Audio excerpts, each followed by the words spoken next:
Well, thank you for taking the time to do this, to say the least. The EP Elated, when did you actually finish it? Um, mm, I think that we finished writing all of the songs maybe November of last year. So, almost a full year since we Wow. finished the writing process because, I always go home to visit my family in New Jersey. I live in California and I always come home to New Jersey to visit my family for the holidays every year. So, I got off tour. I maybe wrote, another couple songs after I got off tour, like literally a handful before I eventually went home to visit my family for the holidays. And then, it was the new year and then it was the pandemic. So Yeah. luckily we kind of finished writing everything in the nick of time, but we had been writing for, at least like a year and a half before then. So it was a very long process until I felt like I had written everything that I wanted to say about my life as of, right now. Is that Maplewood, New Jersey? Yes, it is. That's where I am right now. Wow. I mean, New York, New Jersey, we're out there. But but what was it that made you go out to LA? I know that you've had a record deal from a very young age. Is that what inspired that? Yeah, I mean, I guess, I never wanted to leave home. I'm a New York girl at heart. I'm an East Coast girl at my core. And so for the longest time I was like, oh, fuck LA, I don't want to go out there, stupid. Now I feel a little bit differently. Now I've lived there for so long that it kind of, Mhm. started to actually feel like home, which scares me a little bit. Um, but yeah, I mean, I guess I really did just go out there because that was where all the writers and producers I wanted to work with lived, and it's where my team was, and my label, my management, whoever else. But mostly it was about collaborators. Yeah. And certain things that I physically had to be there for, that I just, I, as much as I have to fly during non-pandemic times to do my job, I hate flying, I hate traveling, I hate dealing with all this stuff. So I figured it might just be easier to be there. And also, I wouldn't live in New Jersey still if I lived on the East Coast. I want to be in New York City, which I honestly cannot afford. So I was like, you know what, whatever, we're just going to go to LA and make it work. Well, you mentioned the collaborators, Justin Tranter being one of them that you've worked with. He's another New York guy that went to LA. I find whenever I go to LA that everyone is from New York and New Jersey, and they just Hmm. had their moment where they went, enough, I want nice weather. Was the weather a factor at all for you? Honestly, no, I really miss the seasons. I've been in New Jersey for a couple days now. When it's the first time that I've left California since, Yeah. early March. So, um, I'm really great. Last night there was a storm and there was even like a tornado warning in New York City, which was fucking insane. I was like, oh my God. But that was really insane. But I was happy. I kind of opened my window last night, just let the breeze and all the wind and the noise and the rain kind of come into my window, because I actually really miss the weather. I don't necessarily like for it to be sunny and warm every day. I love the snow. I love the rain. I love storm. I love the smell of stormy weather, if that makes sense. Like it just has a different, I don't know. I'm a moody person. I like when the weather is moody too. I was going to say there's a big correlation to your music where you might be saying something optimistic, but then there's something really dark beneath it. Everything is multi-layered, and it sounds Mhm. like your weather preferences as Yep. well, not to play doctor or anything like that. But it's really refreshing with your music Makes sense. how smart and informed the lyrics are. Do the lyrics always come first? Ooh, that's an interesting. Not always. I think people are always very curious about the process of each artist, writing and creating music. But it is different for everyone, and for me, it's not only different from other artists how I create, but it's different from myself. One week than it was the last. Sometimes I will be sitting alone in my apartment and I'll have a melody idea pop into my head and I'll record it on my phone and I'll show it to the producer the next day in the studio. Or sometimes I'll write a poem, or I'll write about something in my journal, or I'll just think about a certain thought very deeply. And then, that kind of comes for it.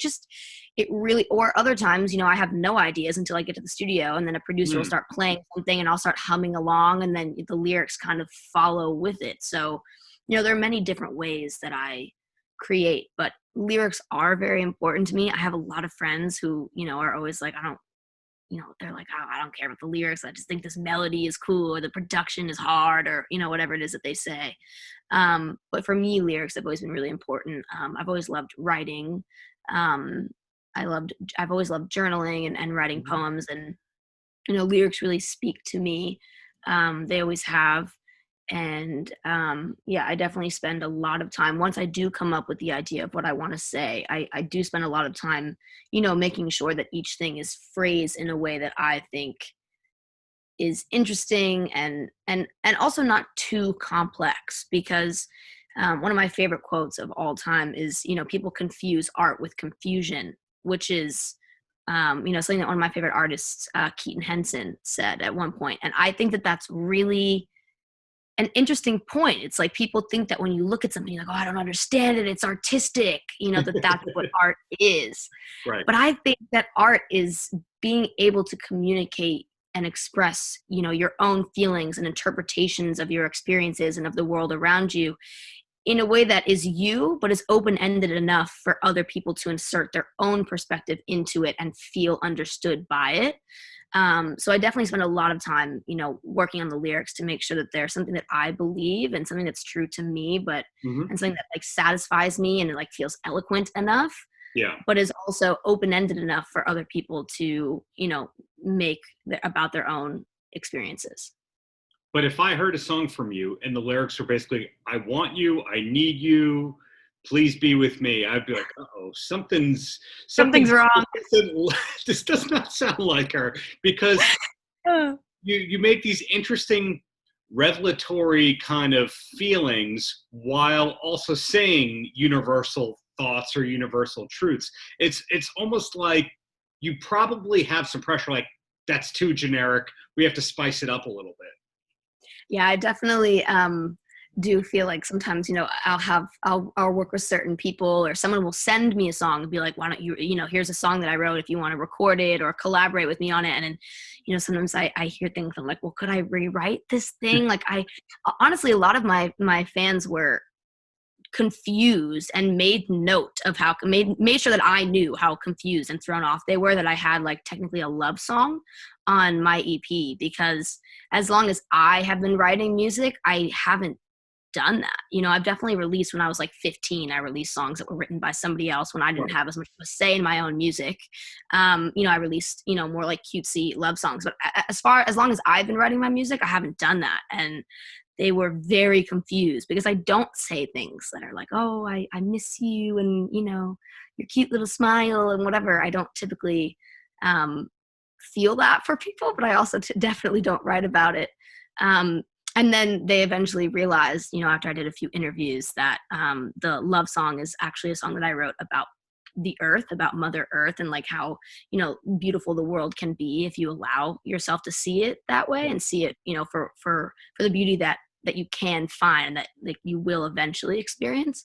And then they're like, oh, okay, that makes sense. But yeah, I definitely have reached a point where even my fans are thrown off if I say something that is like too nice and too positive. They're like, who are you? And what happened to our glass half empty negative, negative Bea Miller? Where'd she go? Well, the key is people are listening. They are looking, in spite of having such unique music. Not a lot of people can say they have billions of views of their content. Even artists on classic rock radio whose songs have been played for 45 years, I don't think they reached the billions mark. So no, I don't see how that'd be possible, because if their music... No, I was like, wait, are you, I was like, I didn't do that. Don't you have a 2 billion statistic or something like that of... Oh my God, do I actually? I don't fucking know. I don't ever check that stuff because I feel like I put my music out and I put out my videos and whatever else, my content, and I'm like, okay, goodbye. Like, it's done. And I don't want to look at it and I don't want to think about it because there's nothing I can do to fix it anymore. So I honestly don't know, but that's exciting if that happened, I guess. Well, whatever it is, again, people are paying attention. You weren't dropped after your first album like most people are. And that's incredible. So you got time for 3 quick questions and then you're free and on time and on track? Yeah. Okay. First question. What is your favorite song on the new EP?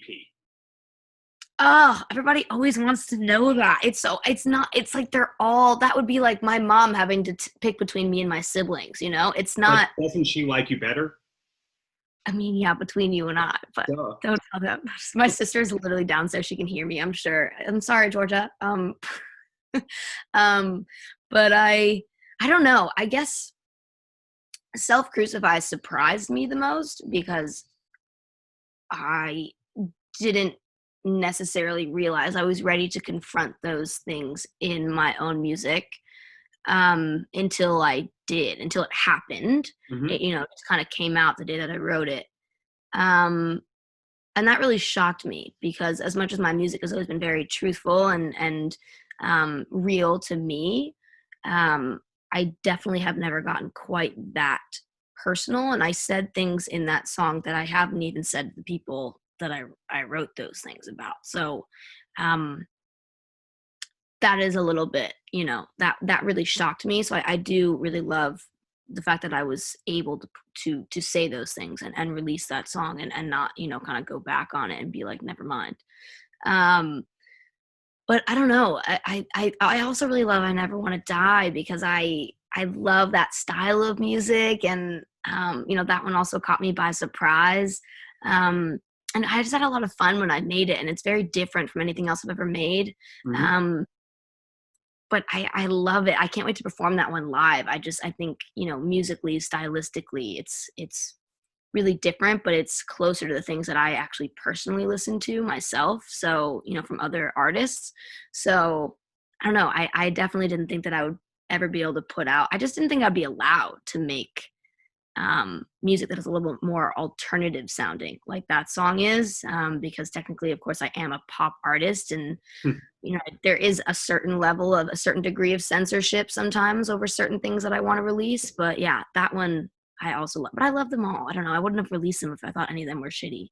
Cool. I'm glad to hear that you're free from A&R hell. Question two should be easier. Favorite TV show that you could recommend to people looking for new series? Ooh, honestly, I've been binging all the American Horror Story seasons recently because I kind of fell off after like season 4, and I've been stuck, quarantining at my mom's house for 2 days, so I've just been watching a lot of that.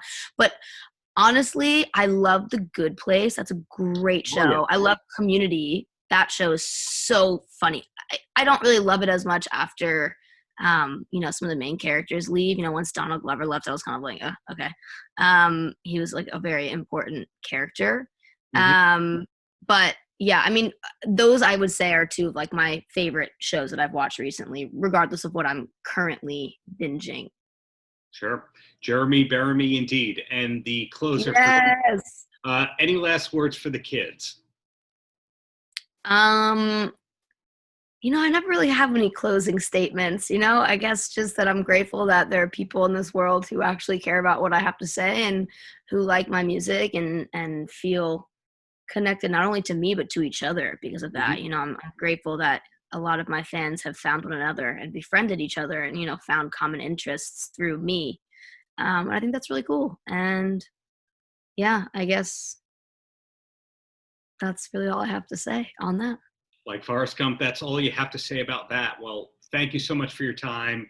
Really hope to see you live in New York when things get normal-ish again, but really keep up the greatness and glad you're putting out music so regularly these days. Thank you. Thanks. Paltrocast.